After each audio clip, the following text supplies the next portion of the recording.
శ్రీ సాయినాథాయ నమః. శ్రీ సాయి సచరిత్రము 32వ అధ్యాయం. అన్వేషణ, గోఖలే గారి భార్య, ఉపవాసము, బాబా సర్కార్. ఈ అధ్యాయంలో హేమాడ్ పంత్ 2 విషయములను వర్ణించాను. బాబా తన గురువుని అడవిలో ఎట్లు కలిశాను, వారి ద్వారా దైవం ఎట్లు కనెను. గోఖలే వారి భార్య 3 రోజులు ఉపసింప నిశ్చయించుకొనగా ఆమెతో బాబా ఎట్లు ఉపవాస దీక్షను మాన్పించెను. ప్రారంభంన హేమాడ్ పంత్ సంసారంను అశ్వత్థ వృక్షంతో పోల్చుచు గీతలో చెప్పిన ప్రకారము దాని వేళ్లు పైన, కొమ్మల క్రింద కలవనెను. దాని కొమ్మల కింద వైపు మీద వైపు కూడా వ్యాపించి ఉన్నవి. అవి గుణములచే పోషించబడుచున్నవి. దాని అంకురములు ఇంద్రియ విషయములు. దాని వేళ్లు కర్మను చేయించుచు మానవ ప్రపంచం వరకు వ్యాపించి ఉన్నవి. దాని స్వరూపము గాని, దాని ఆధారం గాని, దాని ఆద్యంతములు గాని ఈ లోకమునకు తెలియరావు. వైరాగ్యమును పదునైన కత్తితో ఈ బలమైన వేళ్లుగల అశ్వత్థ వృక్షమును నరికి ఏ అతీత మార్గమును అనుసరించి తిరిగి జన్మ లేదో అట్టి దానిని మనము అనుసరించవలెను. అట్టి దారి అందు నడుచుటకు దారి చూపు మంచి గురువు యొక్క సహాయము మిక్కిలి అవసరము. అతడెంత పండితుడైనప్పటికీ, వేదాంగములను బాగుగా చదివినప్పటికీ తన గమ్యస్థానమునకు సురక్షితంగా పోలేడు. మార్గదర్శి ఉండి సహాయపడి సరైన దారి చూపినచో మార్గంలో ఉన్న గోతుల నుండి, అడవి మృగముల నుండి తప్పించుకొని సుగమంగా పయనించును. ఈ విషయంలో బాబా అనుభవము బాబాయే స్వయంగా చెప్పాను. ఇది మిక్కిలి చిత్రమైనది. దీని ప్రకారం జాగ్రత్తగా నడుచుకొనచో నమ్మకము, భక్తి, మోక్షము ప్రాప్తించును. అన్వేషణము. ఒకానొకప్పుడు మేము నలుగురము మత గ్రంథములు చదువుచు ఆ అజ్ఞానంతో బ్రహ్మ నైజము గురించి తర్కించి మొదలెడితిమి. మాలో ఒకడు ఆత్మను ఆత్మచే ఉద్ధరించవలని కానీ ఇతరులపై ఆధారపడరాదు అనెను. అందుకు రెండోవాడు, మనసును స్వాధీనమందుంచుకున్నవాడే ధన్యుడనియు, మనము ఆలోచనల నుండి, భావముల నుండి ముక్తులమైనచో మనకంటే వేరైనది ప్రపంచంలో లేదని చెప్పాను. మూడోవాడు, దృశ్య ప్రపంచం సదా పరిణామశీలమైనదనియు, నిరాకారమే శాశ్వతమైనదనియు, కావున సత్యాసత్య విచక్షణం అవసరమని చెప్పాను. నాలుగో వారు, పుస్తక జ్ఞానం ఎందుకు పనికిరానిది, మనకు విధింపబడిన కర్మను మనం పూర్తి చేసి తనువును, మనమును, పంచప్రాణములను గురువు పాదములపై పెట్టి శరణు వేడవలెను. గురువే దైవము, సర్వమును వ్యాపించినవాడు. ఇట్టి ప్రత్యయం ఏర్పడుటకు దృఢమైన అంతులేని నమ్మకము అవసరము అనెను. ఈ ప్రకారం తర్కించుచు మేము నలుగురము పండితులము భగవంతుని వెతుకుటకు అడవులలో తిరుగునారంభించితిమి. తక్కిన ముగ్గురు వారి స్వతంత్ర బుద్ధిని ఉపయోగించి వెతక నిశ్చయించిరి. దారిలో ఒక వర్తకుడు మమ్ములను కలిసి, ఇప్పుడు చాలా ఎండగా ఉన్నది, ఇంత దూరము పోవుచున్నారు, ఎక్కడికి పోవుచున్నారు అని అడిగాను. అడవులు వెతుకుటకని మేము జవాబిచ్చితిమి. ఏమి వెతుకుటకు పూనుకుంటురి అని అడిగిడి. ఏదో సందిగ్ధమైన యుక్తి జవాబిచ్చితిమి. ధ్యేయరహితముగా మేము తిరుగుట చూసి అతడు కనికరించి ఇట్లనెను, అడవుల సంగతి పూర్తిగా తెలియకుండా మీ ఇష్టం వచ్చినట్లు తిరగరాదు. అడవులలో సంచరింపదలిచినచో మీ వంట ఒక మార్గదర్శి ఉండవలెను. అనవసరంగా ఈ ఎండ వేలప్పుడు పడటం ఎందుకు? మీ రహస్య అన్వేషణము నాకు చెప్పనక్కర్లేదు.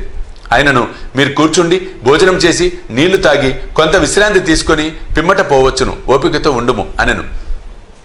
అతడంత మృదువుగా మాట్లాడినను వారిని నిరాకరించి నడవసాగితిమి. మాకన్ని సంగతులు తెలియను కాన ఇతరుల సహాయం అక్కర్లేదు అనుకుంటుమి. అడవులు పెద్దవి, మార్గములు లేనివి, చెట్లు దగ్గరగాను ఎత్తుగాను ఉండుడిచే సూర్యరశ్మి లోపల ప్రవేశింపకుండెను. కనుక దారి తప్పు అటు ఇటు చాలాసేపు తిరిగితిమి. తుదకు ఎక్కడి నుండి బయలుదేరితమో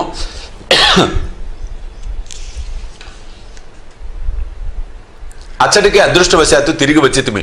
బంజారా కలిసి ఇట్లనను, మీ తెలివితేటలపై ఆధారపడి మీరు దారి తప్పితిరి. చిన్నదానికి గాని పెద్దదానికి గాని సరైన మార్గము చూపుటకు ఒక మార్గదర్శి ఉండియే తీరవలేను. ఉత్త కడుపుతో ఏ అన్వేషణము జయప్రదము కాదు. భగవంతుడు సంకల్పించినదే మనకు దారిలో ఎవరూ కలవరు. పెట్టిన భోజనము వద్దనకండి, వడ్డించిన విస్తరిని త్రోసివేయకండి. భోజన పదార్థములను అర్పించుట శుభ సూచకము. ఇట్లనుచు తిరిగి మమ్మలను ప్రశాంతముగా భోజనం చేయమని బ్రతిమలాడాను.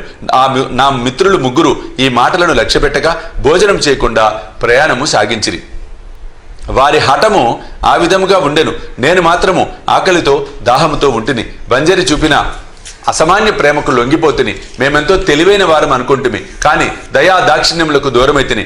బంజారా చదువుకున్నవాడు కాడు, యోగ్యత లేనివాడు, తక్కువ జాతివాడు, కానీ వాని హృదయము ప్రేమమయము. భోజనము చేయమని మమ్మల్ని వేడెను. ఈ విధముగా ఫలాపేక్ష లేకుండా ఎవరైతే ఇతరులను ప్రేమించెదరో వారు నిజముగా నాగరికులని ఎంచి వాని ఆతిథ్యము ఆమోదించుటయే జ్ఞానమునకు ప్రథమ సోపానము అని అనుకుంటుని. మిక్కిలి మర్యాదతో అతడు పెట్టిన భోజనము నేను తిని నీళ్లు త్రాగి తిని. ఏమి ఆశ్చర్యము! వెంటనే మా గురువు గారు వచ్చి మా ఎదుట నిలిచితిరి. వారు అడుగుడిచే జరిగిన వృత్తాంతము చెప్పి తిని. అప్పుడు వారు నాతో, వచ్చుటకు ఇష్టపడదరా అప్పుడు వారు, నాతో వచ్చుటకు ఇష్టపడదరా, మీకు కావలసినదేదో నేను చూపెదను, నా యందు విశ్వాసమున్న వారికే జయము అనిది. తక్కిన వారు వారి మాటలకు సమ్మతింపక ఎక్కడికో వెళ్ళిపోయేది. నేను మాత్రము వారికి గౌరవపూర్వకంగా నమస్కరించి ఆజ్ఞకు లోబడి తిని. అంతటా వారు నన్ను ఒక బావి వద్దకు తీసుకుని పోయేది. నా కాళ్లను తాడుతో కట్టి నన్ను తలక్రిందులుగా ఒక చెట్టుకు గట్టి బావిలో నీళ్లకు 3 అడుగుల మీదుగా నన్ను వేలాడదీసిరి. నా చేతులతో కాని నోటితో కాని నీళ్లను అందుకోలేకుంటుని నన్ను ఈ విధంగా వేలాడగట్టి వారు ఎచ్చటికో పోయిరి. 4-5 గంటల తర్వాత వారు మరల వచ్చి నన్ను బావిలో నుంచి బయటికి తీసి, ఎట్లుంటివి అని అడిగిరి. ఆనందములో మునిగి ఉంటిని. నేను పొందిన ఆనందము నా వంటి మూర్ఖుడు ఎట్లు వర్ణించగలడు అని చెప్పి తిని. దీనిని విని గురువుగారు మిక్కిలి సంతృష్టి చెందిరి.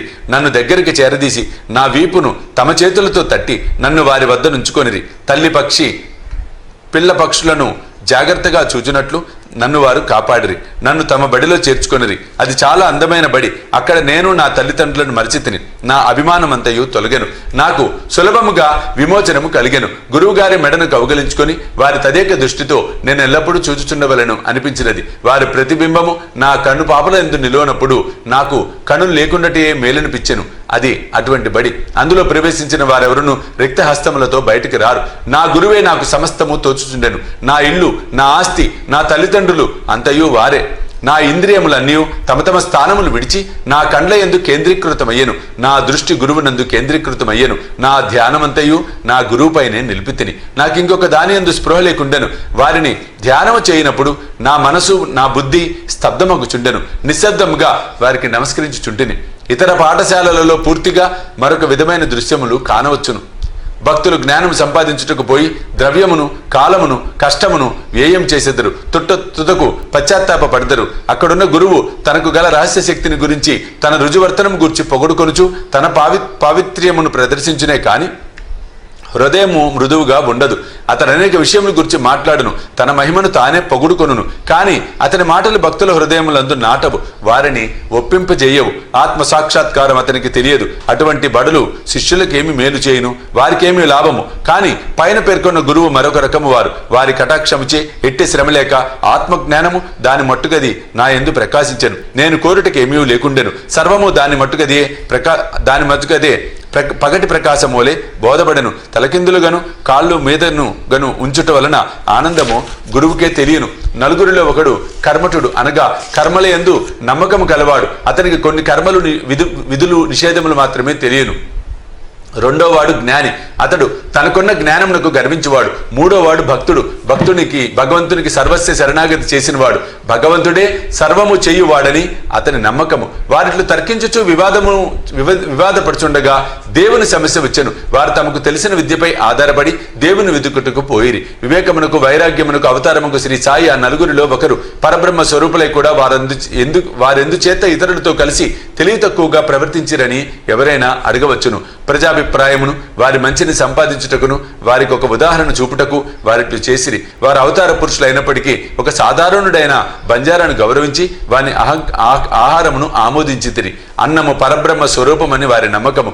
బంజారా ఆహారం నిరాకించిన వారు కష్టముల పాలైరి. గురువు లేనిదే జ్ఞానము సంపాదించుటకు వీలు కాదని వారు బోధించితిరి. తైత్రీయోపనిషత్తు తల్లిని, తండ్రిని, గురువును గౌరవించి పూజించి మత గ్రంథములను అభ్యసించవలనని చెప్పుచున్నది.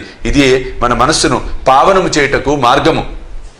మనసు పావనము చేయనిదే ఆత్మ సాక్షాత్కారము పొందలేము. ఇంద్రియములు కాని, మనసు కాని, బుద్ధి కాని ఆత్మను చేరలేవు. ప్రత్యక్షము, అనుమానము మొదలైన ప్రమాణములను మనకు ఈ విషయములో సహాయపడవు. గురువు గారి కటాక్షమే మనకు తోడ్పడను. ధర్మము, అర్థము, కామము మన కృషి వల్ల రాదు. కానీ 4వది మోక్షము గురువు సహాయం వలన సంపాదించవచ్చును. సాయి దర్బారులోకి అనేకులు వచ్చి వారికి తెలివి విద్యలను ప్రదర్శించిపోయేవారు. జ్యోతిష్కులు రాబో విషయం చెప్పేవారు. యువరాజులు, గౌరవనీయులు, సామాన్యులు, పేదవారు, సన్యాసులు, యోగులు, పాఠకాండ్రు మొదలగు వారు బాబా దర్శనముకై వచ్చేవారు. ఒక మహారు వచ్చి జోహారు చేసి ఈ సాయి మా బాప్ అనియు వారు మన చావు పుట్టుకలను తుడిచివేయుదరని చెప్పాను. గారడివాండ్రు, గుడ్డివాండ్రు, చొట్టవారు, నర్తకులు, నాద సంప్రదాయము కలవారు, పగటి వేషముల వారు కూడా అచ్చటికి సమాదరింపబడుచుండిరి. తన వంతురాగా ఆ బంజరి కూడా వచ్చెను. తన పాత్ర ముగించెను. మనం ఇప్పుడు ఇంకొక కథను విందెము. గోఖలే గారి భార్య ఉపవాసము. బాబా ఎన్నడూ ఉపవసించలేదు. ఇతరులకు కూడా ఉపవాసం చేయనిచ్చేవారు కారు. ఉపవాసం చేయి వాని మనసు స్థిమితముగా ఉండదు. అట్టివాడు పరమార్థమును ఎట్లు సాధించును? ఉత్త కడుపుతో దేవుని చూడలేం. మొట్టమొదట ఆత్మను శాంతింపబలను. కడుపులో తడి కలుగచేయు ఆహారము కాని పౌష్టిక శక్తి కాని లేనప్పుడు భగవంతుని ఏ కళ్ళతో చూడగలము? ఏ నాలుకతో పొగడగలము? ఏ చెవులతో వానిని వినగలము? వేయేలా మన అవయములన్నీ వాని శక్తిని సంపాదించుకున్నప్పుడు, అవి మంచి స్థితిలో ఉన్నప్పుడే మనం భక్తి మొదలగు సాధనములను ఆచరించి దేవుని చేరగలము. కాబట్టి ఉపవాసం గాని మితిమించిన భోజనము గాని మంచిది కాదు. ఆహారములో మితి శరీరమునకు మనసుకు కూడా మంచిది. గోఖలే భార్య కనిట్కర్ భార్య శ్రీమతి కాశీబాయి వద్ద నుండి దాదా కేల్కర్కు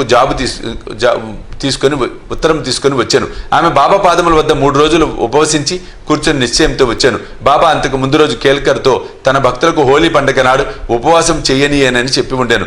వారు ఉపవసించినచో బాబా తన ఉపయోగం ఏమనెను. ఆ మరుసటి దినము ఆమె దాదా కేల్కర్తో పోయి బాబా వద్ద కూర్చుండగా బాబా వెంటనే ఆమెతో ఉపవాసము చేయవలసిన అవసరమేమి? దాదా భట్ ఇంటికి పోయి బొబ్బట్లు చేసి అతని పిల్లలకు పెట్టి నీవు కూడా తినుము అనెను. హోలీ పండుగ వచ్చాను. దాదా కేల్కర్ బయట చేరాను. కేల్కర్ ఇంట్లో వండుటకు ఎవరూ లేకుండిరి. కావున బాబా సలహా సమయోచితముగా ఉండెను. గోఖలే గారి భార్య దాదా భట్ ఇంటికి పోయి బొబ్బట్లు చేశాను. ఆ రోజు అక్కడే ఉండెను. ఇతరులకు పెట్టాను. తాను తినెను. ఎంత మంచి కదా, ఎంత మంచి నీతి! బాబా సర్కారు. బాబా తన బాల్యంలో జరిగిన కథని విధముగా చెప్పాను. నా చిన్నతనములో భుక్తి కొరకు వెదుకుచూ బీడ్గాం పోతిని. అక్కడ నాకు బట్టలపై చేయు అల్లిక పని దొరికెను. శ్రమ అనక కష్టపడి పనిచేసి తిని యజమాని నా పనికి సంతృష్టి చెందెను. నాకంటే పూర్వము 3 కుర్రవాళ్లు ఆ పనిలో ఉండిరి. మొదటివానికి 50 రూపాయలు, రెండోవానికి 100 రూపాయలు, మూడోవానికి 150 రూపాయలు.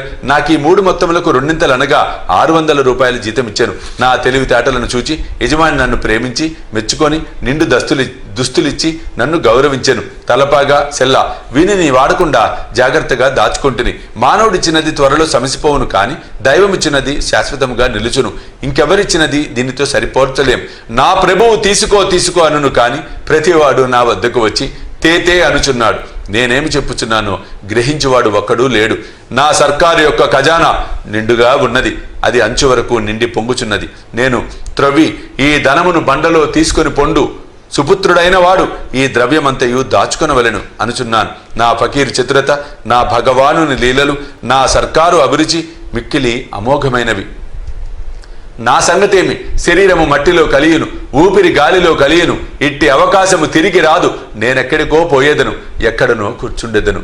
మాయ నన్ను మిగుల బాధించుచున్నది. అయినప్పటికీ నా వారి కొరకు నేను ఆతురపడెదను. ఎవరైనా ఏమైనా సాధన చేసినచో తగిన ఫలితము పొందెదరు. ఎవరైతే నా పలుకులను జ్ఞప్తియందుంచుకొనెదరో వారి అమూల్యమైన ఆనందమును పొందెదరు. 32వ అధ్యాయం సంపూర్ణం. సద్గురు శ్రీ సాయినాథ అర్పణమస్తు. శుభం భవతు.